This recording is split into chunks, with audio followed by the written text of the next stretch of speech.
हरे राम राम राम हरे हरे, हरे कृष्ण कृष्ण कृष्ण हरे हरे।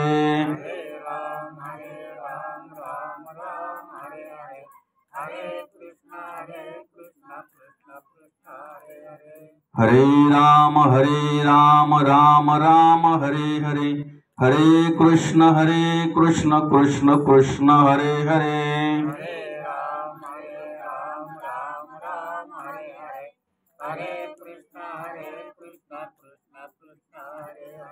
हरे राम राम राम हरे हरे, हरे कृष्ण कृष्ण कृष्ण हरे हरे।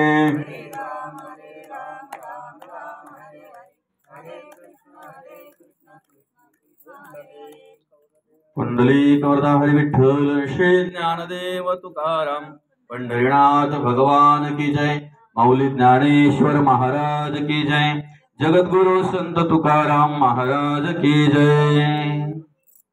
महायोग पीठे तटे भीमरथ्यां, वरं पुंडरीका यदा तु मुनीन्द्रै, समागत्य तिष्ठन्तमानन्दकन्दं, परब्रह्मलिङ्गं भजे पाण्डुरङ्गम्। वसुदेवसुतं देवकंसचाणूरमर्दनं, देवकी परमानन्दं, कृष्णं वन्दे जगद्गुरुं। मनोजवं मारुततुल्यवेगं, जितेन्द्रियं बुद्धिमतां वरिष्ठं, वातात्मजं वानरयूथमुख्यं, श्रीरामदूतं शरणं प्रपद्ये। अलंकापुरी पुण्यभूमि पवित्रं, तिथे नांदतो ज्ञानराजा सुपात्रं, तया आठविता महापुण्यराशी, नमस्कार माझा श्री गुरु ज्ञानेश्वरासी। नमो सद्गुरु तुकया ज्ञानदीपा, नमो सद्गुरु सच्चिदानंद रूपा, नमो सद्गुरु भक्त कल्याण मूर्ति, नमो सद्गुरु भास्करा पूर्ण कीर्ति। गुरु ब्रह्मा गुरु विष्णु गुरुदेव महेश्वरा, गुरु साक्षात परब्रह्म, तस्मै श्री गुरुवे नमः।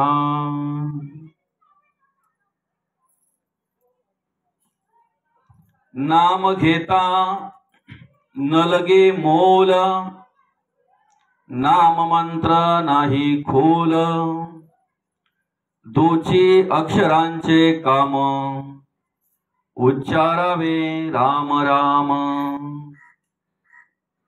नाही वर्ण धर्म याती, नामे अवघीच सरती, दोची अक्षरांचे काम, उच्चारावे राम राम। तुका म्हणे नाम, चैतन्य हे निजधाम, दोची अक्षरांचे काम, उच्चारावे राम राम। प्रस्तुत प्राप्त समयी आजच्या या प्रवचन रूपी सेवेकरिता घेतलेला अभंग, देऊचे सुप्रसिद्ध साधू वैराग्याचे महामेरू, जगद्गुरु जगद्वंदनीय श्री संत महंत श्रीमंत श्री तुकाराम महाराज यांच्या गाथेतील आणि नामाचं महात्म्य सांगणारा हा 4 चरणांचा अभंग आहे। आज या कलियुगामध्ये जर पाहायला गेलं, कोणतीही गोष्ट करायची म्हटल्यानंतर, कोणतंही कार्य करायचं म्हटल्यानंतर त्याला मोल मोजावं लागतंय, आहे की ना? मोल द्यावं लागतंय।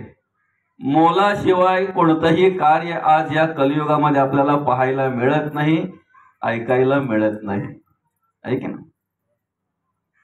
या ठिकाणी जगद्गुरु तुकोबा आपल्याला ओळख करून देतात की नाम हे असं साधन आहे की ते नाम घेण्यासाठी, नाम उच्चारण्यासाठी कुठल्याही प्रकारचा मोल लागत नाही, काही प्रकारचा मोल लागत नाही, आहे की नाही? नाम फुकाचे फुकाचे। फक्त काय झालंय माहितीये का, आम्ही आमच्या संप्रदायाची मोठेपणा सांगण्यासाठी आम्हाला किती मिळालंय हे आम्हाला आमची मोठेपणा वर्णन करण्यासाठी तो मंत्र खूप खोल आहे, तो फक्त आम्हालाच मिळालेला आहे, तो फक्त आम्हालाच सापडलेला आहे. हा भ्रम आम्ही आमच्यासाठी पेरून ठेवलेला आहे. अन्यथा जगद्गुरु तुकोबा काय म्हणतात, नाम मंत्र नाही खोल. आमच्या सोयीसाठी आम्ही त्याला कदाचित खोल करून ठेवलेला आहे की नाही.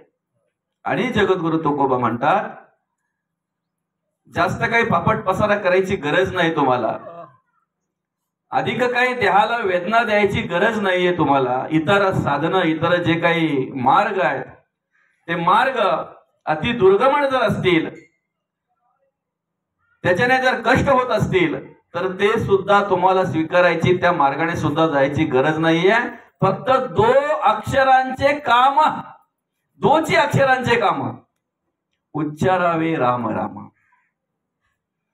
आणि हे नाम असं आहे की हे नामधारक जो होतो, नाम घेणाऱ्याला, नामस्मरण करणाऱ्याला, नामाप्रमाणे चालणाऱ्याला, बोलणाऱ्याला नामधारक म्हटलं जाते. आणि ज्याला नामधारक व्हायची इच्छा आहे, ज्याच्या अंतःकरणापासून नाम घेण्याची इच्छा आहे, त्याचा वर्ण, त्याची जात, त्याचा पंथ बघितला जात नाही. म्हणून जगद्गुरु तुकोबा म्हणतात, वर्ण धर्म याती नामी अवघीच सरती. बस, श्रीमंत असो, गरीब असो, काळा असो, गोरा असो, अशिक्षित असो, सुशिक्षित असो, ज्ञानी असो वा अज्ञानी असो, नाम घेतल्यानंतर त्याचा उद्धार होणारच. म्हणून जगद्गुरु तुकोबा म्हणतात, वर्ण धर्म याती नामी अवघीच सरती. म्हणून तुका म्हणे, नाम चैतन्य निजधाम. आम्ही सुख प्राप्त व्हावं, आम्हाला समाधान प्राप्त व्हावं, म्हणून आम्ही नको ती साधना स्वीकारली, नको ती साधना केली. अशी काही साधना आम्ही स्वीकारली की या देहाला त्रास झाला, या देहाला कष्ट झाले. कदाचित देहाला कष्ट होणारी साधना जर आपण स्वीकारलीत, तर त्याच्याने जी सिद्ध करायचं आहे, जी सिद्धता मिळायची आहे, जे साध्य करायचं आहे, तिथपर्यंत आपण पोचूच असं नाही. योग याग विधी येणे नोहे सिद्धी. योग याग यज्ञ याग जर तुम्हाला करायचं असेल, तर त्यासाठी पैशाची गरज आहे, आर्थिक गरज आहे.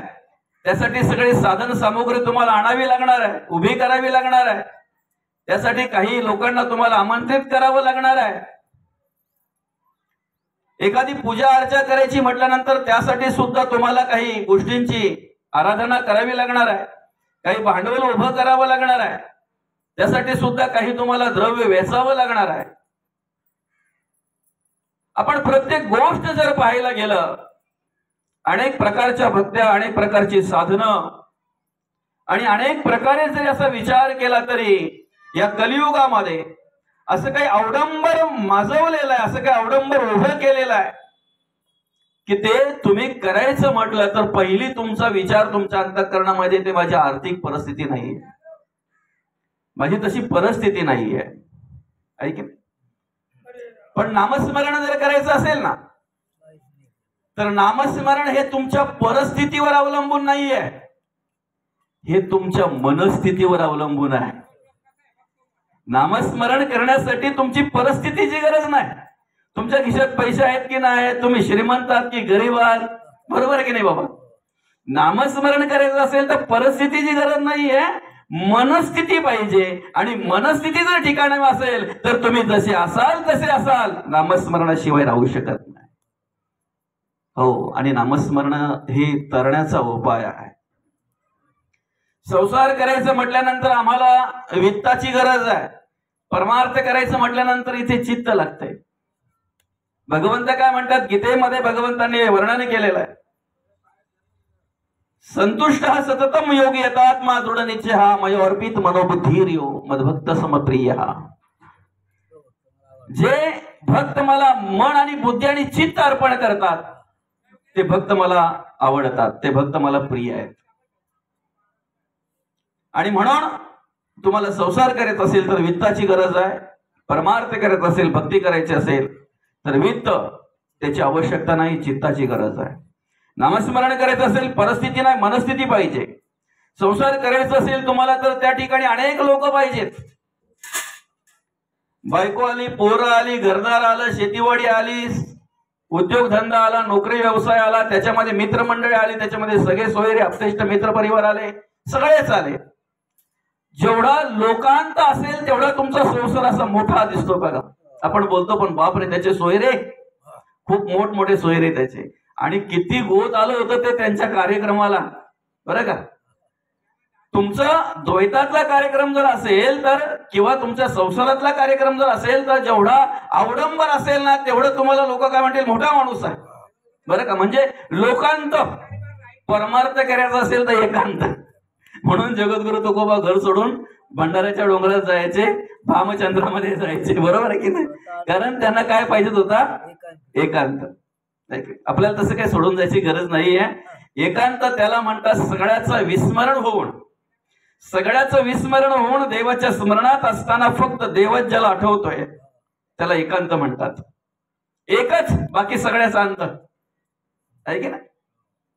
काम, क्रोध, लोभ, मद, मत्सर, दंभ, संशय, चिंता, असूया, अद्वया, भावना, कल्पना, इष्णा, वासना, आशा, ममता, तृष्णा, सगळ्या बाजूला. सगळ्याचा अंत. कुठल्याही प्रकारची वासना नाही, कुठल्याही प्रकारचा द्वेष नाही, मत्सर नाही, तिरस्कार नाही, कुठल्याही प्रकारचा विचार नाही त्या ठिकाणी, विषय कुठल्याही प्रकारचा नाहीये. फक्त जे ध्येय आहे ते फक्त आणि फक्त नामस्मरण करणं, देवाचं स्मरण करणं, बस त्याला एकांत म्हणतात. एकच, एकाच्याच स्मरणात राहून बाकी सगळ्याचा अंत त्याला एकांत म्हणतात. म्हणून जिथे संसार आहे, जिथे प्रपंच आहे तिथे वाद आहे. बरोबर आहे की नाही? जिथे संसार आहे, जिथे प्रपंच आहे तिथे वाद आहे, आणि जिथे परमार्थ आहे तिथे संवाद आहे. तिथे वादाला थारा नाही, संवाद आहे. म्हणून बघा, ज्या निमित्ताने या ठिकाणी प्रवचन सेवा आयोजित केलेली आहे, आपले सत्यम मित्रमंडळ उशीद आयोजित अखंड हरिनाम सप्ताह, आणि या सप्ताहाचं काहीतरी 24वे वर्ष. 24व्या वर्षातली ही पहिल्या दिवसाची सेवा, आणि पहिल्या दिवसाची पहिली प्रवचन सेवा म्हणून आपण प्रवचन श्रवणासाठी नामपर अभंग घेतलेला आहे की नाही? कारण नामाचा महिमा वर्णन करायचा असतो, आणि खऱ्या अर्थाने नामाचा महिमा आपल्याला कळावा या उद्देशाने आपण या ठिकाणी नामपर अभंग घेतलेला आहे. आणि नामपर प्रकरणातील अभंग हा 4 चरणांचा अभंग असून या ठिकाणी जगद्गुरु तुकोबा आपल्याला नामाचा महिमा वर्णन करतात, नामाचं महात्म्य सांगतात. या मंडपामध्ये अनेक कार्यक्रम होतात, वर्षभरामध्ये अनेक प्रकारचे कार्यक्रम होतात, सामाजिक, राजकीय, अनेक अनेक अनेक प्रकारचे कार्यक्रम होतात. पण तुम्हाला सांगू का, जेवढ्या आवडीने आणि जेवढ्या श्रद्धेने मनुष्य ह्या सप्ताहाच्या वेळेला ह्या मंडपामध्ये मनुष्य येतोय ना, बाकीचे वर्षभरामध्ये जेवढे पण काही कार्यक्रम होत असतील ना, तेवढ्या आवडीने आणि तेवढ्या निष्ठेने, तेवढ्या श्रद्धेने नाही. नामाचं महात्म्य काय आहे, नामामध्ये काय पॉवर आहे. दोची अक्षरांचं काम आहे या ठिकाणी, अधिक नाही. राम आहे की नाही? 2च अक्षर आहेत, राम. रा बोलताना तोंड उघडलं जाते, म बोलताना मिटलं जाते. आपण अनेक वेळा ते ऐकलेलं आहे. तोंडातली वाफ बाहेर जाते, ती परत येऊ नये म्हणून मग जे पाप आहे आपलं ते विसर्जन करायचं आहे, आणि परत ते येऊ नये म्हणून मग तोंड बंद करायचं आहे. असो, नामाचा अधिकारी सगळंच आहे. सर्व आपण नामाचे अधिकारी आहोत, सगळे. त्याला प्रमाण आहे का? नामाला प्रमाण आहे का? किती घ्यावं, कधीपासून घ्यावं? प्रत्येक गोष्टीला प्रमाण आहे, प्रत्येक गोष्टीला नियम आहे. तुम्ही संसार कधीपासून करावा? अगदी 12-13व्या वर्षी जर एखाद्या मुलाचं किंवा मुलीचं लग्न केलं तर पहिले आई वडील जेलमध्ये जातील. तक्रार पहिले कोणावर होईल? त्यांच्यावर तर होईलच होईल, पण पहिले तक्रार होईल आई वडिलांवर. म्हणजे संसार करायचा असेल तर वयाची मर्यादा आहे. तुम्ही तुमचा एखादा जर उद्योग असेल किंवा तुमच्याकडे जर एखादा नोकरदार म्हणून जर मुलगा ठेवला आणि तो जर 15-16 वर्षाचा असेल तर पहिली तक्रार तुमच्यावर होईल. नोकरी करायची म्हटल्यानंतर तिथे सुद्धा वयाची मर्यादा आहे. संसार करायचं म्हटल्यानंतर तिथे सुद्धा तुमच्या वयाची मर्यादा आहे.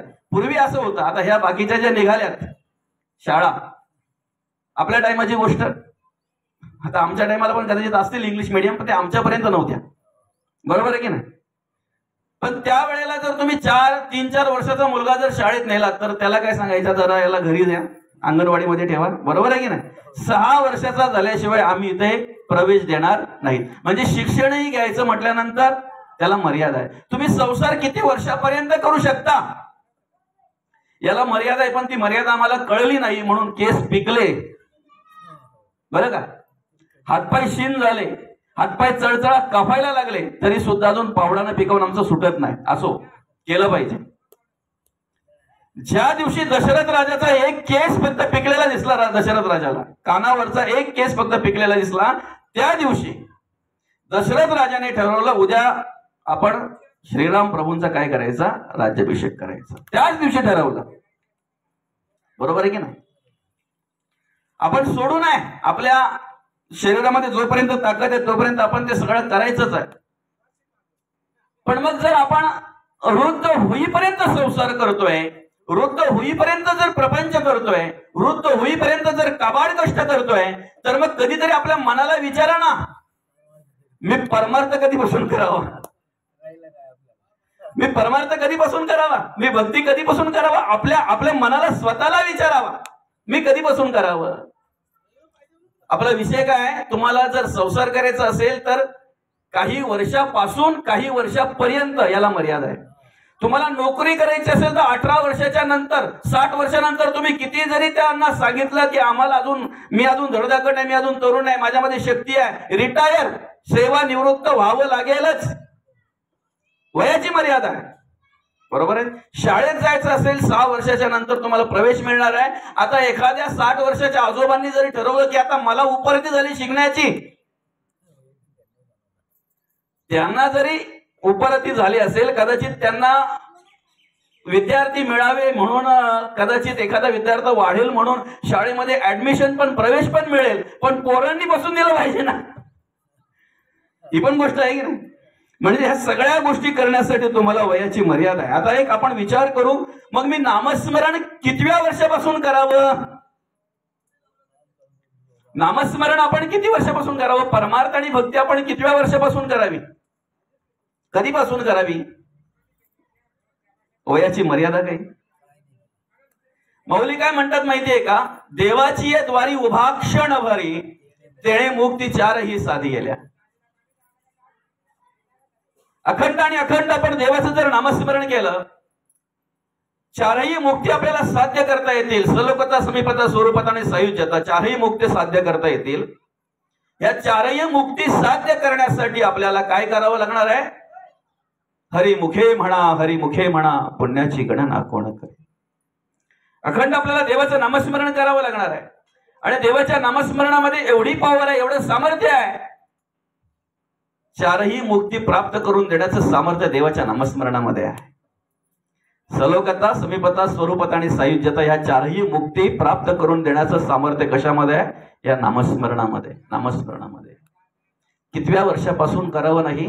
ज्या वेळेला स्मरण झालं तेव्हापासून लगेचच सुरुवात करावी, लगेचच नामस्मरणाला सुरुवात करावी. कशी करावी? ठाईच बैसोनी करा एक चित्त, आवडी अनंत आळवावा, न लगे सायास जावे वनांतरा, सुखे येतो घरा नारायणा. त्यासाठी तुम्हाला घरदार सोडायची गरज नाही, त्यासाठी तुम्हाला शेतीवाडी सोडायची गरज नाही, त्यासाठी तुम्हाला संसार प्रपंच सोडायची गरज नाहीये. केलं असेल सगळं ते सांभाळायचंय आपण, नसेल केलं तर मग धर्मासाठी, देवासाठी ठीक आहे, हरकत नाही. पण जर आपली बाई असेल, आपली मुलं असतील, आपलं घरदार असेल, आपली शेतीवाडी असेल, तर सगळ्यांची जबाबदारी आपल्यावर आहे. ऋणानुबंधाच्या गाठी आहेत, ऋण फेडण्यासाठी हा नरदेव तुम्हाला मिळालेला आहे. आई वडिलांचं ऋण आहे, मुलांचं ऋण आहे, पत्नीचं ऋण आहे, घरदाराचं ऋण आहे, समाजाचं, देशाचं, देवाचं आणि धर्माचं ऋण आहे. त्या ऋणातून मुक्त करण्यासाठी, त्या ऋणातून मुक्त होण्यासाठी आपल्याला हा नरदेव मिळालेला आहे. आणि म्हणून ज्या ठिकाणी आपण असू ना, त्या ठिकाणी आपल्याला नामस्मरण करता आलं पाहिजे. ज्या ठिकाणी आपण असू त्या ठिकाणी. सावतामाळी यांना ज्या वेळेला कळलं की अरे मी ज्या ठिकाणी काम करतोय त्या ठिकाणी पांडुरंग परमात्मा आहे, कांदा मुळा भाजी अवघी विठाई माझी, लसूण मिरची कोथंबिरी अवघा झाला माझा हरी. ज्या ठिकाणी मी कार्य करतोय त्या ठिकाणी पांडुरंग परमात्मा आहे. आणि म्हणून ते प्रत्येक ठिकाणी प्रत्येकामध्ये प्रत्येक ठिकाणी पांडुरंग परमात्मा पाहायला लागले. नवे नवे आपल्या आडाला आपल्या विहिरीला जे काही झरे लागलेले त्याच्यात सुद्धा त्यांना काय दिसायला लागलं, अमृत दिसायला लागलं. ते झरे सुद्धा त्यांना असं वाटायला लागलं की अमृताचे झरे या ठिकाणी निर्माण झालेले आहेत की काय. शेवटी अखंड आणि अखंड भगवंताचं नामस्मरण करता करता त्या कांद्यामध्ये भगवंत, त्या मुळ्यामध्ये भगवंत, त्या कोथिंबिरामध्ये भगवंत, अगदी जे काही काम हाताला मिळेल ते काम करावं आणि पांडुरंग परमात्म्याचं नामस्मरण करावं. पांडुरंग परमात्म्याच्या नामस्मरणामध्ये तल्लीन व्हावं. पांडुरंग परमात्म्याच्या नामस्मरणामध्ये रममाण व्हावं. निष्ठेने, श्रद्धेने आणि आत्मविश्वासाने ते काम करावं. जे काम मिळेल त्या ठिकाणी ते काम प्रामाणिकपणे करत असताना देव आठवावा, देवाचं नामस्मरण करावं. शेवटी एक दिवस आला, सौता माळी जे होते त्यांना पंढरपूरला जायची गरज लागली नाही. पंढरीचा पांडुरंग परमात्मा सौता माळी यांच्याकडे धावपळ करत आले आणि त्यांना सांगता आले, मला लपव कुठेतरी, माझ्या मागे 2 चोर लागलेले आहेत. ज्ञान आणि नाम हेच फक्त देवाच्या मागे लागतात. ज्ञानदेव आणि नामदेव, त्यावेळेचा विचार करायचा तर ज्ञानदेव आणि नामदेव. ज्ञान आणि नाम असं आहे की हे फक्त देवाच्या मागे लागतात, बाकीच्यांना देवाच्या मागे लागायला टाइम नाही. काय ज्या ठिकाणी ज्ञान प्राप्त झालं ना ते देव शोधत असतात. जे नामधारक झाले ना ते देव शोधत असतात. बाकीच्यांना जर तुम्ही बोललात ना मरायला टाइम नाही. काय बोलतात, मरायला टाइम नाही तर प्रवचन ऐकायला, मरायला टाइम नाही तर कीर्तन ऐकायला. आल्यानंतर सांगून चालणार नाही का बाबा मला टाइम नाही तू परत जा म्हणून, चालेल? नाही चालणार. म्हणून नामामध्ये एवढं सामर्थ्य आहे की पांडुरंग परमात्मा सुद्धा त्या सावतावांकडे, आपल्या सावतामाळीकडे आले. आणि एवढंच नाही तर त्यांनी हृदयामध्ये, त्यांच्या हृदयस्थानी त्यांना जागा दिली. बाबा लपा, इथे लपायचं आहे. पुढची हकीकत, पुढचं चरित्र खूप मोठं आहे. ते फक्त आपल्याला काय पाहायचं आहे, नामस्मरण. प्रत्येक जण हा नामस्मरणाचा अधिकारी आहे. नवे नवे तेवढ्यासाठीच आपला नरदेह आपल्याला भगवंताने दिलेला आहे. काय, आईच्या गर्भातून सही सलामत सुटताना देवाला प्रार्थना केली, देवा जरी तुम्हाला येथून सोडविसी, स्वहित करीन गर्भवास हा चुकवेन, पुन्हा नये येते. काय करीन देवा, मी तुझं भजन करेन, पूजन करेन, नामस्मरण करेन अखंड. आणि सुटल्याबरोबर म्हणतो केव्हा, बोललोच नाही. आपल्या आयुष्याच्या अधोगतीला एकमेव कारण जर असेल तर आपल्याला झालेलं सुरुवातीचं विस्मरण. आपल्या आयुष्याचं गणित जे चुकलं ना ते तिथेच. पहिलं झालेलं भगवंताचं विस्मरण, केव्हा आम्ही बोललोच नाही, आणि इथेच आयुष्याचं गणित चुकलं. जोपर्यंत ते स्मरण माणसाला होत नाही आणि जोपर्यंत ते कार्य माणसाच्या अंतःकरणामध्ये, पिंडामध्ये उभं राहत नाही, तोपर्यंत त्याचं आयुष्याचं गणित सोडवलं जात नाही. आयुष्याचं गणित सोडवलं जात. मग आम्ही कितव्या वर्षापासून, आम्ही कधीपासून नामस्मरण करावं? माऊली म्हणतात, रिकामा अर्ध घडी राहू नको. लटका व्यवहार सर्व हा संसार, वाया एर झार हरी वीण. रिकामा अर्ध घडी राहू नको, जरा सुद्धा रिकामा राहू नको. भांडी घासताना सुद्धा देवाचं नामस्मरण केलं पाहिजे, कपडे धुताना सुद्धा देवाचं नामस्मरण केलं पाहिजे, स्वयंपाक करताना सुद्धा देवाचं नामस्मरण केलं पाहिजे. काय होईल? संसार नाही, प्रपंच नाही, परमार्थ कराल तुम्ही. ज्या वेळेला आमच्या अंतःकरणामध्ये भगवंताचं स्मरण असतंय ना त्यावेळेला आमच्याकडून घडणारा प्रपंच सुद्धा परमार्थ असतो, आमच्याकडून घडणारा संसार सुद्धा परमार्थ असतो. का? आम्ही त्यावेळेला भगवंताचं स्मरण करत असतो, भगवंताचं नामस्मरण करत असतो. आमच्या पुढ्यात जर पंचपक्वान्नाचं ताट आलं आणि पंचपक्वान्नाचं ताट आल्यानंतर जर आम्हाला देव आठवत नसेल, आमच्या तोंडाला पाणी सुटलेलं आहे, आम्ही हपापल्यासारखं बिलगलेलं आहे, तेवढं सर्व खाऊन झालेलं आहे, ढेकर देऊन पुढे उभे राहिलेलो आहे, अन्न नाही, अन्न नाही ग्रहण केलं आपण. भगवंताच्या विस्मरणामध्ये भगवंताचं स्मरण न करता जर तुम्ही अन्न खात असाल ना तर ते अन्न नाही. पण चटणी भाकरी का होईना, जर चटणी भाकरी पुढ्यात आल्यानंतर आम्हाला देव आठवत असेल. वदनी कबळ घेता नाम घ्या शेहरीचे सहज अवण घेते होते नाम घेता फुकाचे जीवन करीची विद्वान हे पूर्ण ब्रह्म उदर भरण नो हे जाणीचे यत्न कर्म. चटणी भाकरी खाताना जरी आम्हाला देवाचं स्मरण होत असेल ना, अन्न नाही प्रसाद खातोय आम्ही, प्रसाद ग्रहण करतोय. मग सांगा ना, आमच्या घरातल्यांना चांगले लागावं, चांगले रुची यावी, चांगल्या प्रकारची चविष्ट व्हावं आणि चव निर्माण व्हावी, आमच्या घरातल्यांनी 4 घास जास्त खावेत म्हणून आमची गृहिणी कुठले कुठले मसाले आणते आणि काय काय आणून त्याच्यामध्ये टाकते. पण तरी सुद्धा तीर्थाला गेल्यावर आम्ही नुसती आमटी भात खातो ना, ती चव आम्हाला कधीच मिळत नाही. मिळते तीर्थाला गेल्यानंतर जी नुसती आमटी भात आम्ही जे खातो, रस्सा भात जो काय आम्ही खातो, ती चव आम्हाला घरामध्ये आम्ही कुठलाही मसाला जरी टाकला आणि कुठलाही जरी वाटणा टाकला आणि कुठलाही जरी काही टाकलं ना तरी ते येत नाही. त्याला कारण काय माहितीये का? अरे ज्या जागी ते अन्न निर्माण केलेलं आहे, बनवलेलं आहे ना, ती जागा पवित्र आहेच आहे, पण भगवंताचं स्मरण करत ते अन्न निर्माण केलेलं आहे, बनवलेलं आहे म्हणून ते चविष्ट नवे प्रसाद म्हणून तो स्वीकारला जातोय. तुम्ही प्रत्येक कार्य करत असताना जर भगवंताचं नामस्मरण करत असाल ना, चालताना जर देवाचं नामस्मरण करत असाल तर तीच तुमची वारी आहे.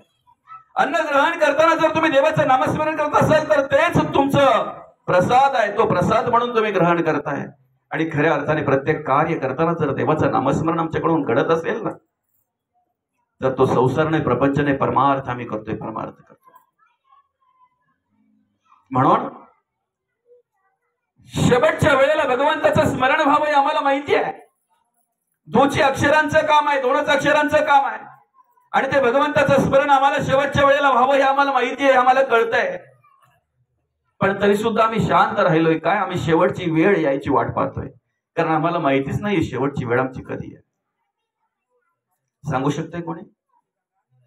शतवर्ष वय नेमिले बालपण नेता गेले, तारुण्य वेचले विषयांकडे, वृद्धपणी नाना रोग भगवंता, वृद्धपणी नाना रोग, आता भगवंताचा योग कोणे वेळ आहे. 100 वर्ष आयुष्य दिलेलं आहे पण 100 वर्ष मिळत नाही. प्रत्येकाच्या संचिताप्रमाणे, प्रत्येकाच्या प्रारब्धाप्रमाणे प्रत्येकाला आयुष्य मिळत असते. कोणाची कधी शेवटची वेळ असेल असं सांगू शकत नाही. कोण काळ येईल याचा नाही देहाचा भरवसा, कोणत्या वेळेला कधी जावं लागेल सांगू शकत नाही. आयुष्य का तो काळ सावधान. म्हणून संत आम्हाला ओळख करून देतात की बाबा रे, जी आलेली वेळ ही जर आम्हाला सार्थक करायची असेल, कोणती वेळ शेवटची आहे ही जर आम्हाला माहिती नसेल तर आम्ही अखंड आणि अखंड भगवंताचं नामस्मरण केलं पाहिजे. कसं करावं भगवंताचं नामस्मरण? अस्थि, मांस, त्वचा, नाडी नसताना नुसत्या रोमातून श्रीकृष्ण श्रीकृष्ण आवाज येत होता अर्जुनाच्या. ज्या वेळेला अर्जुनाचा केश भगवंताने उचलला, कानाला लावला, तर त्याच्यातून आवाज येत होता श्रीकृष्ण श्रीकृष्ण श्रीकृष्ण. अस्थि, मांस, त्वचा, नाडी नसताना पृथ्वीचे भाग आहेत, पृथ्वीची तत्व आहेत. ही पृथ्वी जी आहे ना ती त्यापासून निर्माण झालेली. अस्थि, मांस, त्वचा, नाडी आणि रोम. अस्थि, मांस, त्वचा नसताना, नाडी नसताना रोम श्रीकृष्ण श्रीकृष्ण बोलत होते. दरड कोसळली, ज्या ठिकाणी अनेक माणसं काम करत होती, काम करता करता ती त्या दरडीमध्ये गेली, गाडली गेली. अनेक त्या ठिकाणी हे झाले आणि अस्थि ज्या वेळेला गोळा करायच्या आल्या त्यावेळेला चोखा मेळा त्याच ठिकाणी त्याच दरडी खाली गेले होते. पण त्यांच्या अस्थि निवडायच्या कसा हा विचार सगळ्यांकडे एकच होता. आणि मग संतांनी सांगितलं, ज्या ठिकाणी दरड कोसळलेली आहे ना त्या ठिकाणी जा, त्या ठिकाणी असलेल्या अस्थि कानाला लावा. ज्या अस्थीतून विठ्ठल विठ्ठल विठ्ठल विठ्ठल आवाज येत असेल ना त्या अस्थि माझ्या चोखा मेळाच्या. हो, चोखा मेळाच्या. मांस, त्वचा, नाडी, रोम नसताना नुसत्या अस्थि म्हणतात विठ्ठल विठ्ठल विठ्ठल.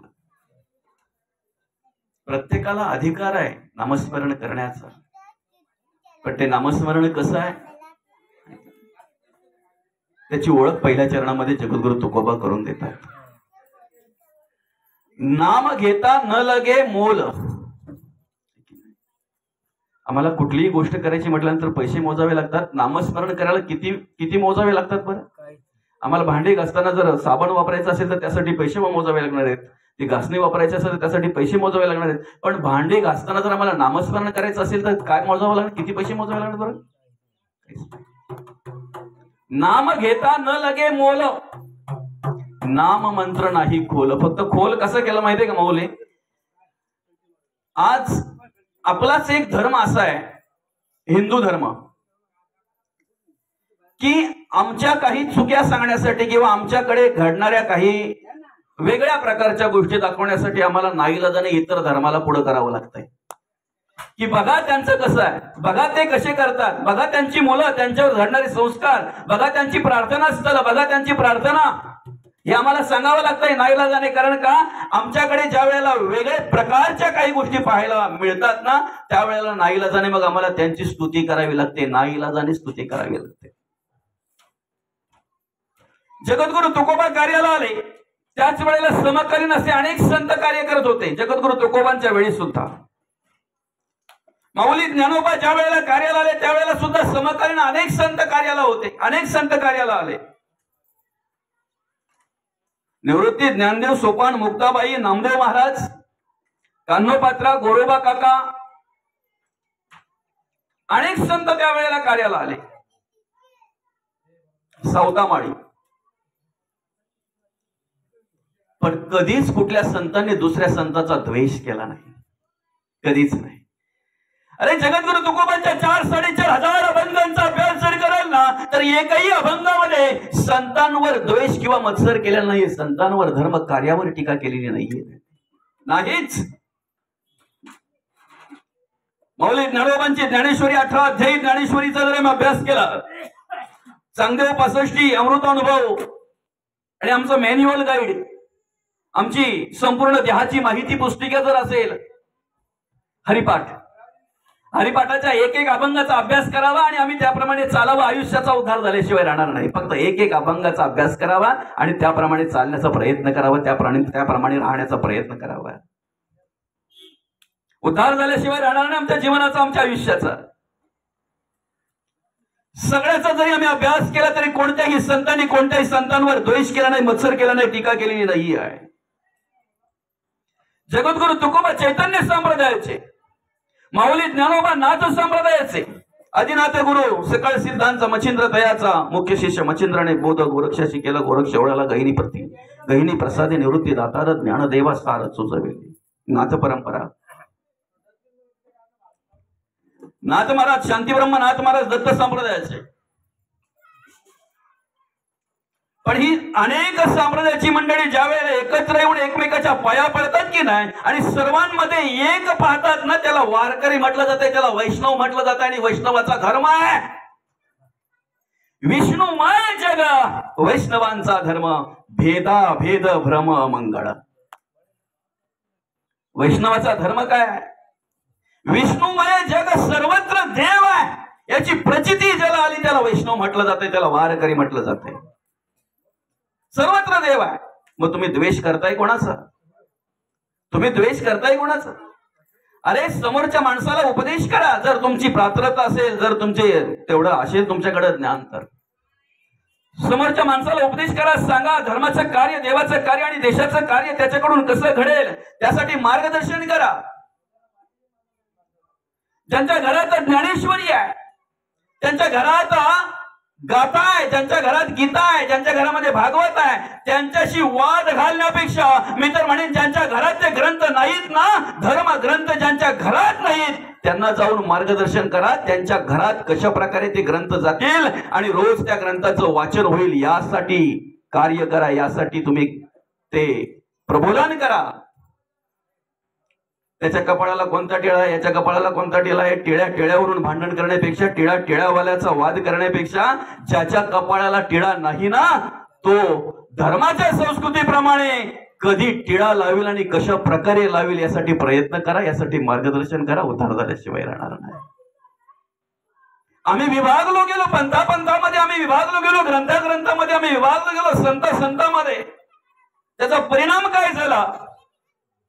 आम्ही विभागलो गेल्यामुळे आमचा गैरफायदा लोकांनी घेतला. आणि आज आमचा हिंदू धर्म वाढायला हवा. आज आमची हिंदू धर्माची संस्कृती घराघरामध्ये पाहायला मिळायला हवी. आज आमच्या हिंदू धर्माचे संस्कार प्रत्येक मुलावर, प्रत्येक तरुणावर व्हायला हवेत. पण आम्ही हा कधीच विचार करत नाही. राम आम्ही आहोत. ज्याचं नामस्मरण आम्ही करतोय तो देव म्हणजे आम्ही आहोत. वेगळं काय आहे यार? एखाद्याने विचारावं आपल्या मुलाला, बाबा काय करतायत? देव पूजा करतायत. कोण?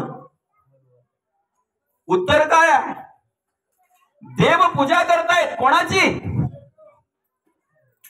देवाचीच देव पूजा करतायत. आणि म्हणून दो अक्षर जी आहेत ना, दोची अक्षराचे काम दुसऱ्या चरणामध्ये जगद्गुरु तुकोबा म्हणतात, मुखी म्हणावे राम राम, उच्चारावे राम राम. त्या रामाची ओळख करून येत असताना ह्या गाथेमध्ये जगद्गुरु तुकोबा म्हणतात, श्रीराम जयराम सकळ म्हणती परिते नेणती राम कायचा राम, तो त्रिकाळाचा पुत्र दशरथाचा पण अनंतकालीचा आत्मा राम.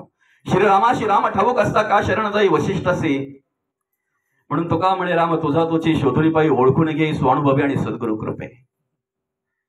राम तो त्रिकाळाचा पुत्र दशरथाचा, पण या ठिकाणी ज्या रामाची ओळख करून दिलेली तो राम अनंत काळीचा आत्मा राम. आणि सांगा ना, जर मी बोलतोय, चालतोय, खातोय, पितोय, सगळे काही जर कार्य करतोय, तर माझ्या आतमध्ये कोण आहे? आणि अंतरात्मा आहे, राम आहे. म्हणून मी सगळं काही कार्य करतोय. मग मी नामस्मरण करतोय कोणाचं? आणि कोण कोणाचं नामस्मरण करतोय? मी राम आहे. अहम ब्रह्मास्मी तत्वमसि. अरे ज्या पांडुरंग परमात्म्याला शोधण्यासाठी तो इकडे तिकडे जातोय की नाही, ज्या देवाला, ज्या ब्रह्माला शोधण्यासाठी तो इकडे तिकडे जातोय की नाही, तो अजून कुठे नसून तत्वमसि, तो तूच आहेस. अहम ब्रह्मास्मी. ऋग्वेद, यजुर्वेद, अथर्ववेद आणि सामवेद या चारही वेदांचं महावाक्य आहे. या महावाक्याचं निरसन ज्या वेळेला होतंय ना, त्यावेळेला ब्रह्म अजून दुसरं कुठे नाहीये, देव अजून दुसरं कुठे नाहीये. देव पहावं असे गेलो आणि देवाची होणी ठेवलो, ही प्रचिती ज्या वेळेला येते ना, त्यावेळेला देव शोधण्यासाठी मनुष्य धडपड करत नाही, देव पाहण्यासाठी मनुष्य धडपड करत नाही, देव होण्यासाठी धडपड करत असतो. ज्या दिवशी आपण देव होऊ ना, त्या दिवशी देवाचा शोध संपलेला असतो. देव होऊन देव पाहावं, देव पाहून देव होता येत नाही. बघ सांगा ना, आपण जर राम आहोत, साधं उदाहरण आहे, राम वाईट कर्म करतो का? एक पत्नी, एक बाणी, एक वचनी आचरण जर आपल्याला करायचं असेल, आपलं आयुष्य जर सुंदर जगायचं असेल आणि खऱ्या अर्थाने कीर्ती रूपाने जर आपल्याला राहायचं असेल, तर आपण आचरण श्रीराम प्रभूंसारखं करावं. त्या रामाचा विचार करावा, त्या रामाचा आचार करावा, त्या रामचंद्र प्रभूंसारखं आपण राहावं, जगावं, वागावं. देह जरी गेला तरी कीर्ती रूपाने राहता येईल, आपल्याला राहता येईल.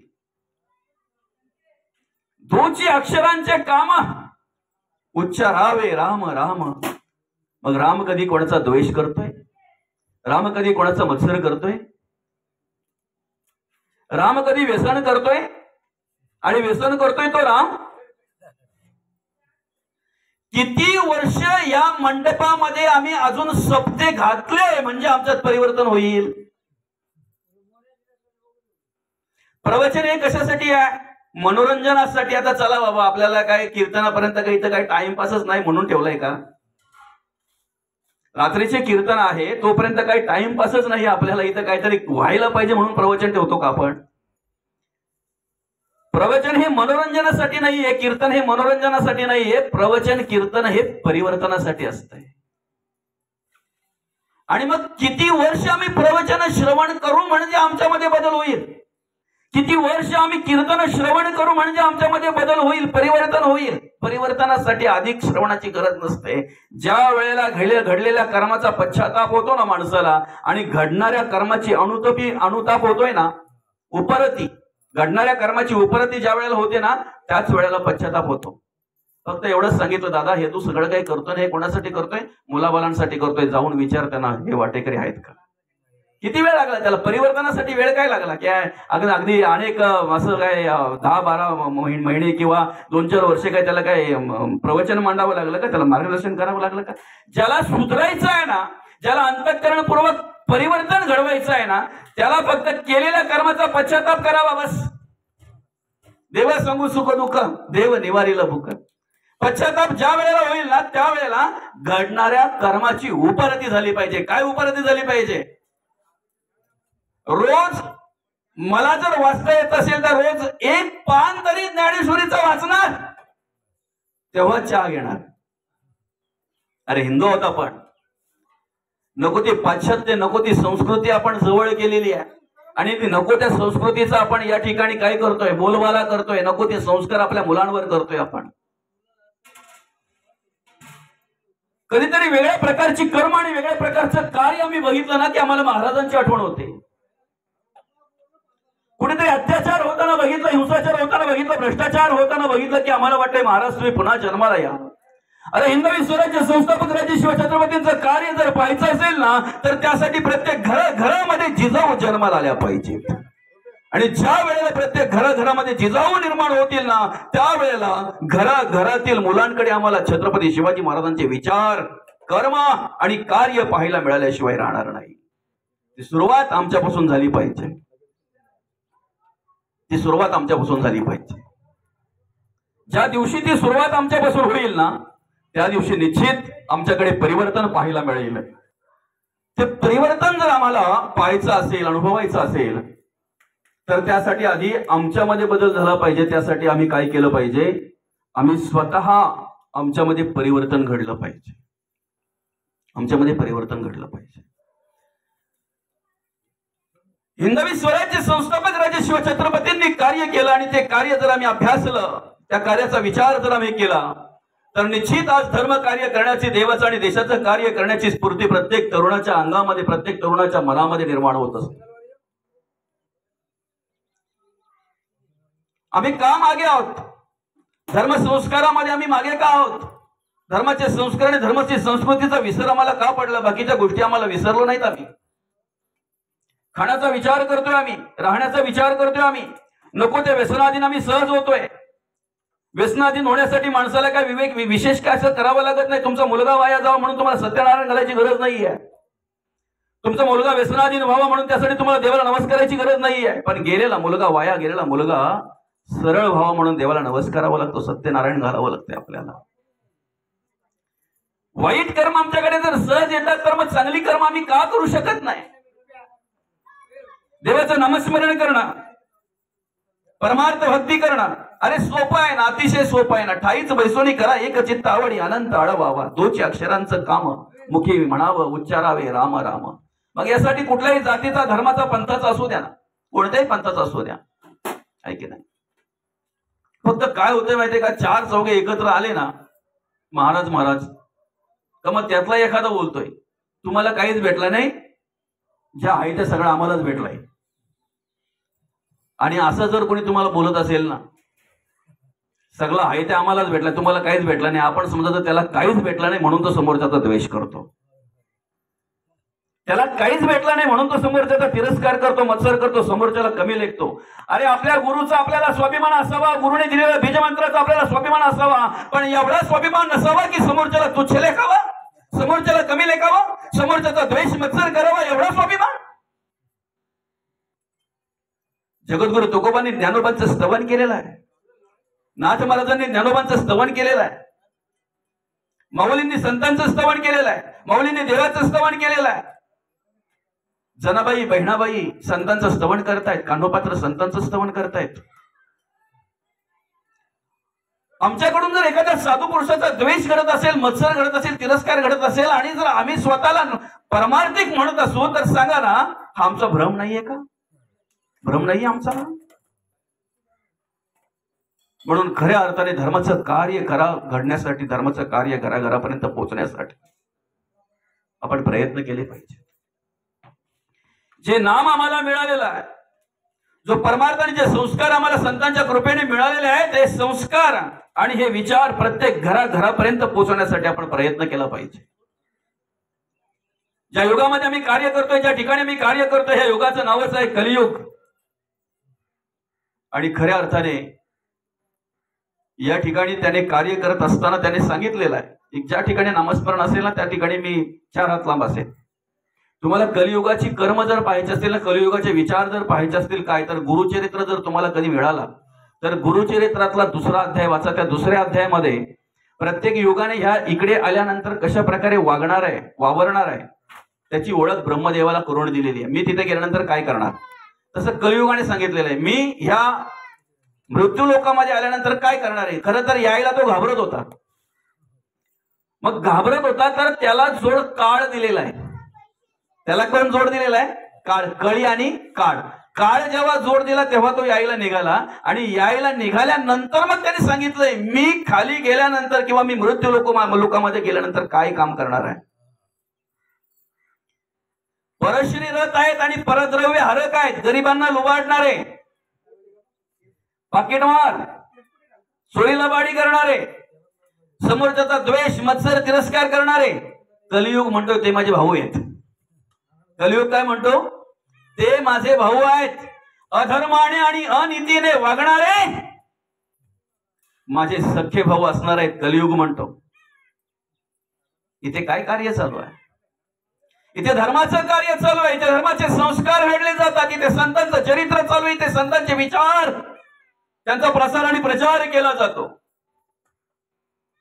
आणि म्हणून ही धर्माची संस्कृती टिकवावी यासाठी सगळ्यात महत्वाचा आणि सगळ्यात प्रेरणादायी आणि स्फूर्ती देणारं, प्रत्येकाच्या अंतःकरणामध्ये परमार्थ करण्यासाठी बळ देणारं एकमेव सामर्थ्य जर असेल तर ते म्हणजेच नामाचा उच्चार आहे, ते म्हणजे नामस्मरण आहे. काळ वेळ नाम उच्चारिता नाही. मी तर म्हणेन देवाची जर तुम्हाला पूजा करायची असेल तर तुम्ही पंचांग बघूच नका, या मताचा माणूस मी आहे. देवाची पूजा करायला जर तुम्ही पंचांग बघत असाल तर तो तुमचा भ्रम आहे. आम्हाला पासरी मारले ते निघत नाही ना हो बाबा, खरं की खोटं आहे? आम्हाला ज्या काही पासरी मारले ते निघत नाही. देवाची पूजा करायला तुम्हाला पंचांग पाहावं लागतंय. अरे कोणती वेळ तुमची शेवटची असेल का पंचांग पाहून येणार आहे का शेवटची वेळ? मग जर देवाची पूजा करता करता जर तुमची शेवटची वेळ असेल तर धन्य होईल ना. आणि पंचांग पाहत बसले नाही, आजचा दिवस जरा बरोबर नाही देवाची पूजा करायला, आणि त्याच दिवशी जर तुमची शेवटची वेळ आली तर मग काय कराल? मनाला लागून जाईल ना. इकडे माऊली म्हणतात काळ वेळ नाम. तो शुक्ल पक्ष आहे का कृष्ण पक्ष आहे, ते उत्तरायण का दक्षिणायन आहे, हे सगळं खोडून काढलंय संतांनी. फक्त आमचा भ्रम आहे, ह्याच आयनामध्ये आलं म्हणजे तो. जे जीवनमुक्त ज्ञानी आहेत ना त्यांना कोणत्याही वेळेला, कधी, कुठल्याही वेळेला, कुठल्याही आयनामध्ये, कुठल्याही पक्षामध्ये, कुठल्याही वाराला आणि कुठल्याही तिथीला कसाही जरी मृत्यू आला तरी धन्य झाले. अरे अंतरात्मा गेल्यानंतर तुमच्या देहाचं काय झालं यापेक्षा अंतरात्मा असताना तुमच्या देहाने काय केलं हे महत्वाचं आहे. आणि ते जर नामस्मरण करत जर तुम्ही त्या ठिकाणी कलीवर सोडत असाल, नामस्मरण करत जर त्या ठिकाणी तुम्ही भगवंताचं नामस्मरण करता करता जर या जगाचा निरोप घेत असाल तर सांगा ना तुमच्यासारखं भाग्यवान दुसरं कोण आहे? यम यम वापी स्मरण भावम त्यजत्यन्ते कलेवरम तम तमे वेंती कोणते सदा तद्भाव भावितः. काय शेवटच्या वेळेला भगवंताचं स्मरण जर आम्ही केलं ना तर त्याच वस्तूला आम्ही प्राप्त होत असतो, त्याच भगवंताला मी प्राप्त होत असतो. काय झालं? दोघे सख्खे भाऊ, एक भाऊ परमार्थिक, बरं का, परमार्थिक, अशा ते सगळं सप्ते वगैरे आयोजित करायचं मस्त, त्याच्याकडे नेहमीच पूजा असायची, कीर्तन, प्रवचन. पण त्याचा जो भाऊ होता ना कधी येणार नाही, कधी ढुंकून बघणार नाही, त्याला देवाचं म्हणजे फार द्वेष, नामस्मरण कधीच नाही माऊली, आहे की नाही. एक दिवशी आलेल्या महाराजांनी विचारलं, म्हणे भाऊ तुम्ही किती जण भाऊ आहात? म्हटलं, बोलतो 2 जण भाऊ आहात. 2 जण भाऊ आहेत. मग तुमचा दुसरा भाऊ? म्हणे नाही, तो नास्तिक विचाराचा आहे. नास्तिक म्हणजे त्याला देव, धर्म, नामस्मरण हे काय कधीच नाही. चुकून पण त्याच्या मुखातून 10 शिव्या येतील पण देवाचं नाव नाही येणार. म्हणे 10 शिव्या येतील पण देवाचं नाव कधीच नाही, कधीच नाही. आणि मग म्हणे भेटू तर द्या त्याला, भेटू तर द्या. झालं बाबा, त्याला भेटण्याचा प्रयत्न केला. त्यांनी हात जोडले, विनंती केली, दादा अरे आपल्या आयुष्याचा जर उद्धार करून घ्यायचा असेल, म्हणे रोज ऐकतो तुमच्याकडून, फक्त इकडे खोलीत बसून ऐकतो एवढंच. काय याच्यात काय बोलतो फरक नाही आपला, याच्यात काही फरक, याच्यात काही परिवर्तन नाही, त्यात काय एवढा विशेष काय नाही. म्हणे माझा नाही विश्वास, बरं का, माझा विश्वास नाही. आणि मग काय झालं, जंगलामध्ये गेला, काहीतरी कामानिमित्त तो लाकडी तोडायला, पाटी तोडायला जंगलामध्ये गेला. गेल्यानंतर त्या ठिकाणी एकटाच होता. वाघ मागे लागला. वाघ मागे लागल्यानंतर तो पुढे पळतोय, मागे वाघ कसं तरी झाडावर चढला. पण ज्या फांदीवर चढला ना त्या फांदीवर भला मोठा साप. आणि पटकन त्याच्याकडून हे राम, पटकन त्याच्या मुखातून निघून गेलं हे राम. आलं का लक्षात? कधीही न म्हणणारा माणूस पटकन हे राम म्हणून गेला. कधी आठवलं त्याला? जेव्हा खाली वाघ आणि वरती साप होता त्यावेळेला. आणि झाल्यानंतर मग काही कालांतराने त्याचा मृत्यू झाला. मृत्यू झाल्यानंतर त्याला चित्रगुप्त आणि यम घेऊन गेले ब्रह्मलोकामध्ये. ज्या वेळेला घेऊन गेले त्यावेळेला त्याला आठवलं, अरे आपण कधीही न नामस्मरण करणार, आपण एकदा आपण देवाचं नाव घेतलं होतं. आपण ब्रह्मदेवाला विचारावं तर खरं, तर मी एकदा देवाचं नामस्मरण केलंय, एकदा मी देवाचं नाम घेतलंय, मला फळ काय आहे की ना? ब्रह्मदेव बोलतो, मला काय हे सांगता येणार नाही का रे, आणि त्याचा ना माझा काही संबंध नाहीये. याचं तुम्हाला उत्तर देतील महादेव, कारण महादेव अखंड कशात आहेत? बरोबर आहे की नाही? मग याचं उत्तर कोण देतील? महादेव. म्हणजे चल आपण महादेवांकडे. आता चित्रगुप्त, यम आणि ब्रह्मदेव हे कुठे आले? महादेवांकडे. त्याला घेऊन आले, पण येताना मात्र त्याला पालखीमध्ये बसवलं होतं. बरं का? पालखीमध्ये बसवलं होतं. घेऊन आले ते. घेऊन आल्यानंतर महादेवांना विचारलं, म्हणे याने एकदाच नामस्मरण केलं आयुष्यामध्ये, हा म्हणतोय मला फळ काय? महादेव म्हणतात की माझं असं आहे, मी फक्त नामस्मरण करतो. गीतेमध्ये सांगितलंय बघा, आपण कर्म करत राहायची, फळाची इच्छा करायची. कर्मण्यवाधिकार असते मा फलेषु कदाचन. कर्म करत राहायची, फळाची इच्छा करायची नाही. तसं मी नामस्मरण करतोय. मी आतापर्यंत कधी फळाची इच्छा केली नाही किंवा काय फळ मिळेल याचाही कधी मी विचार केला नाही. त्यामुळे याचं उत्तर आपल्याला मिळेल, पण श्री विष्णूकडे मिळेल. वैकुंठ लोकांमध्ये चौघेही पालखीला खांदा दिलेला त्यांनी, आणि याला घेऊन आले. बरं का? वैकुंठ लोकात आल्यानंतर भगवान विष्णूंना हात जोडले आणि सांगितलं, देवा हो, या माणसाने एकदाच नामस्मरण केलंय, त्याचं फळ काय विचारतोय. त्यावेळेला भगवंत म्हणाले, अरे काय फळ पाहिजे तुला? एकदा नामस्मरण केल्याचं फळ काय पाहिजे तुला? चित्रगुप्त, यम, ब्रह्म आणि महादेव स्वतः पालखी घेऊन तुला विष्णू लोकापर्यंत, वैकुंठ पर्यंत घेऊन आलेत. अजून तुला फळ काय पाहिजे? सांगा ना. एकदा नामस्मरण करून जर समजा त्याला ते फळ मिळालं असेल, आपण जर अखंड आणि अखंड नामस्मरण जर केलं तर काय होईल बरं? काय परिवर्तन होईल? फक्त विचार करा, कल्पना करा. म्हणून नामस्मरण अंतःकरणपूर्वक केलं पाहिजे, वरचेवर नको. तोंडातून कोणीही बोलतंय, आहे की नाही? तोंडातून कोणीही बोलतंय, ते अंतःकरणापासून पाहिजे. आणि अंतःकरणापासून जर असेल ना, तर नामाने दगडही तरली जातात. हरिनाम नेमस्त पाषाण तारी, बहु तारिले मानव देहधारी. आहे की नाही? देहधारी मानव तर बरीच तारली, पण पाषाण तारण्याचं सामर्थ्य रामनामामध्ये आहे. म्हणून सेतू बांधण्याच्या वेळेला सगळ्या वानरांनी काय केलं? ज्या दगडावर राम लिहिलं तो दगड पाण्यात तरलेला आहे. श्रीराम प्रभूंनी ज्या वेळेला ही क्रिया बघितली त्यावेळेला त्यांच्या मनामध्ये विचार आला की जर आपल्या नुसत्या नावाने जर दगड तरतात तर आपण टाकून बघू. आणि प्रभू रामचंद्रांनी दगड टाकण्याला सुरुवात केली. पहिला दगड टाकला बुडला, दुसरा दगड टाकला बुडला, तिसरा दगड टाकला बुडला, आणि चौथा दगड टाकला बुडल्यानंतर मागे वळून बघितलं तर हनुमंत दोन्ही हात जोडून उभे होते. आणि मग विचारलं, अरे तू केव्हा आलास? म्हणे पहिला दगड बुडला तेव्हाच मी इथे. काय? आणि मग सांगितलं, देवा तुमच्या नावाने दगड तरतात, पण जो तुमच्या हातून सुटला ना तो बुडणार हे मात्र निश्चित आहे. श्रीराम प्रभूंच्या हातून जो सुटला ना तो बुडला. त्यांनी आपल्याला धरलंय म्हणून आपण तरलोय, बरं का? बरोबर आहे की नाही? प्रभूंनी आपल्याला धरलंय म्हणून आपण तरलोय. ज्या दिवशी त्यांनी सोडलं ना तो बुडला. म्हणून नामामध्ये एवढं सामर्थ्य आहे. किती सामर्थ्य आहे? जनाबाई माहिती आहे आपल्याला? महिलांना जास्त माहिती असेल, आहे की नाही? जनाबाई माहिती आहे, बघितले आपण, ऐकलेली आहे, बघितलेली नाही. पण तुम्हाला माहिती आहे का, जनाबाईच्या गोवऱ्यांतून विठ्ठल विठ्ठल आवाज यायचा, आहे की नाही? गोवऱ्यांतून विठ्ठल विठ्ठल आवाज यायचा. कधीतरी दळणदळाचा विचार जर जनाबाईने केला ना, तर फक्त विचार तिने करायचा, जनाबाईने फक्त विचार करायचा, पांडुरंग परमात्मा तिथे हजर व्हायचे.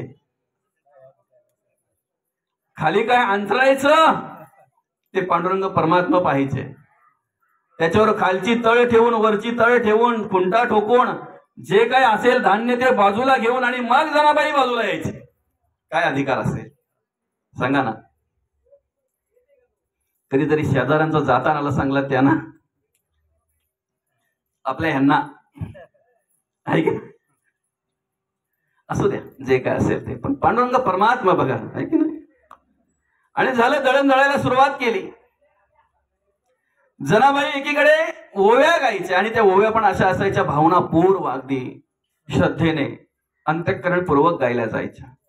तल्लीन व्हायचे पांडुरंग परमात्मा त्या ओव्यांमध्ये आहे की नाही. नामस्मरणामध्ये किती पॉवर आहे बघा, किती सामर्थ्य आहे बघा. तल्लीन व्हायचे पांडुरंग परमात्मा.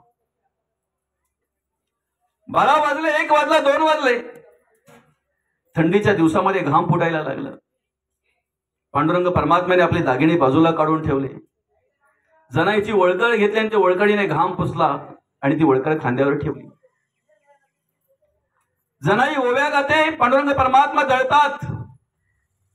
पहाटेची वेळ झाली, सगळे भाविक भक्त सगळे वारकरी मंदिरामध्ये गेले, काकड्याला सुरुवात केली आणि पांडुरंग परमात्म्याच्या कानावर काकडा ऐकायला, उठा पांडुरंग आता दर्शन द्या सकळा, झाला अरुणोदय सरणी निद्रेची वेळ. पांडुरंग परमात्मा जसे होते तसे पळ सुटले आणि जाऊन विटेवर उभे राहिले. थोडा अंधार होता, वारकऱ्यांचा काकडा चालू होता.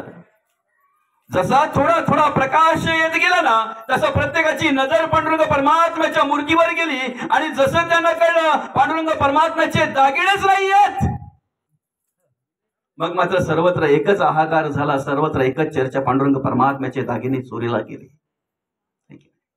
तेवढ्यात बघितली तर पांडुरंग परमात्म्याच्या खांद्यावर वाकळ आहे आणि ही वाकळ आहे जनाईची, जनाईची वाकळ. सगळे आले, जसं जसं माहिती झाली तसे गावातले सगळे त्या ठिकाणी आले. कधीही मंदिरामध्ये न येणारी पण माणसं त्यावेळेला आली. कशासाठी, कोणी नेले, कधी नेले, काय झालं, सगळं पाहिलं. राजापर्यंत वार्ता गेली, पांडुरंग परमात्म्याचे दागिने चोरीला गेले. राजाने सांगितलं हुडकून काढा कोण आहे तो, बघा कोणी नेले ते. पण तेवढ्याच राजानं सांगितलं, राजासाहेब दागिने कोणी नेले माहीत नाहीये, पण जनाईची वाकड मात्र पांडुरंग परमात्म्याच्या खांद्यावर होती. आणि एवढं ऐकल्या बरोबर राजाने आज्ञा केली, जा बघा कुठे आहे शोधून काढा. सगळी मंडळी जनाईच्या घराच्या दिशेने निघाली. ज्या वेळेला येताना बघितली त्यावेळेला सुरुवातीला जनाईला आनंद वाटला. कशासाठी आली असते तिला काही माहितीच नाहीये, पण घराजवळ आल्यानंतर सांगितलं, जनाई अगं ही वाकड तुझीच का? हो म्हणे माझीच ना. आणि वाकड दाखवल्याबरोबर माझीच बोलल्याबरोबर तेवढ्याच त्यांच्या मुखातून निघालं मग पांडुरंग परमात्म्याचे दागिने, दागिने बोलल्या बरोबर जनाईच्या अंगाचे शहारे उभे राहिले. आता मात्र काही खरं नाही, कारण का रात्री पांडुरंग परमात्म्याला गरम झाल्यानंतर घाम फुटल्यानंतर काढलेले दागिने कदाचित आपल्याच घरी राहिले की काय, आणि अंग थरथरायला लागलं. काय करावं आता? पांडुरंग परमात्म्याचा धावा करायला लागली, नामस्मरण करायला लागली. पांडुरंग परमात्म्याचा देवा मी आता काय करू, यांना कसं समजावू, कसं सांगू, यांना काय करावं म्हणून ती विचार करायला लागलीच नाही. हुडकायला सुरुवात केली, यांनी बघायला सुरुवात केली आणि पांडुरंग परमात्म्याचे दागिने जनाईच्या घरामध्ये सापडले. आता मात्र परिस्थिती अशी झाली, राजापर्यंत ही वार्ता पोहोचली आणि राजांना सांगितलं जनाईच्या घरामध्ये सगळे दागिने सापडले. राजाने सांगितलं चंद्रभागेच्या तीरावर एक सूळ तयार करा आणि सुळावर द्या तिला, चोराला माफी नाही. आणि झालं झालं झालं, सगळ्यांनी जवळ केलं आणि सगळ्यांनी घेतली तिला समोर. पुढे जनाईला चंद्रभागेच्या दिशेने, सुळाच्या दिशेने चालवले. एक एक एक एक अशी माणसं काय काय काय काय बोलत होती की तिच्या तळपायाच्या मस्तकाला जात होते. काही लोक एवढा द्वेष करत होती, मत्सर करत होती, तिरस्कार करत होती की कानामध्ये शिस ओतल्याचा दुःख तिला व्हायचं. चोरी न करता माझ्यावर आलेला आड, आता काय करू देवा, मी काय करू? देवाचं नामस्मरण चालू होतं, देवाचा धावा चालू होता. चंद्रभागेच्या तीरावर नेली, सुळाच्या पुढ्यात उभे केली आणि सुळाला निहाळायला लागली. जनाबाई नामस्मरण करायला लागले. सुळाकडे पाहता पाहता डोळे मिटले गेले. भगवंताचं नामस्मरण चालू केलं. भगवंताला विनंती केली, देवा अरे अनेकांसाठी धावला ना रे देवा तू. ते द्रौपदी कारणे लाग वेगे त्वरे धाव तू सर्व सांडुनी मागे. द्रौपदीसाठी देवा तू धावला ना. महाभक्त प्रल्हाद हा कष्टविला म्हणून तया कारणे सीम झाला देवा. महाभक्त प्रल्हादासाठी सुद्धा तूच धावला ना रे देवा. गजेंद्र महासंकटी वाट पाहे तया कारणे श्रीहरी धावत आहे देवा. अरे त्या गजेंद्रसाठी सुद्धा, हत्तीसाठी सुद्धा तूच धावला ना रे देवा. माझ्याकडून काय असा गुन्हा घडला देवा, मी काय अशी चोरी केली देवा, माझ्याकडून काय पाप कर्म घडली की या चोरीच्या आळामध्ये आज मला सुळावर जायची वेळ आली. पांडुरंग परमात्म्याचं नामस्मरण चालू केलं आणि हळूच डोळे उघडून बघितले तर काय, सूळ नाहीच. सुळाचं पाणी होऊन पांडुरंग परमात्म्याने दर्शन दिलं त्या ठिकाणी. आणि मग सर्वांनी टाळ्या वाजवून अगदी सर्वांनी दर्शन घेतलं पांडुरंग परमात्म्याचं आणि जनाईचं सुद्धा. आणि मग जनाईला म्हटलं, जनाई अगे ज्या पांडुरंग परमात्म्याचा चरण स्पर्श व्हावा, ज्या पांडुरंग परमात्म्याचं कधीतरी दर्शन व्हावं म्हणून आम्ही आतुर झालो होतो, आज केवळ तुझ्यामुळे आम्हाला पांडुरंग परमात्म्याचं दर्शन झालं. नामस्मरणामध्ये सुळाचं पाणी करण्याचं सामर्थ्य नामस्मरणामध्ये. आणि मग पांडुरंग परमात्मा प्रगट झाल्यानंतर जनाईला म्हणाले, अगं जनाई, ज्याने कधीही आयुष्यात माझा धावा केला नाही, ज्याने कधी परमार्थ केला नाही, भक्ती केली नाही, चोरी लबाडी करायचंच काम केला, लोकांना लुबाडायचंच काम केला, त्या आजामेळाने जाता जाता फक्त मुलाला हाक मारली, नारायणा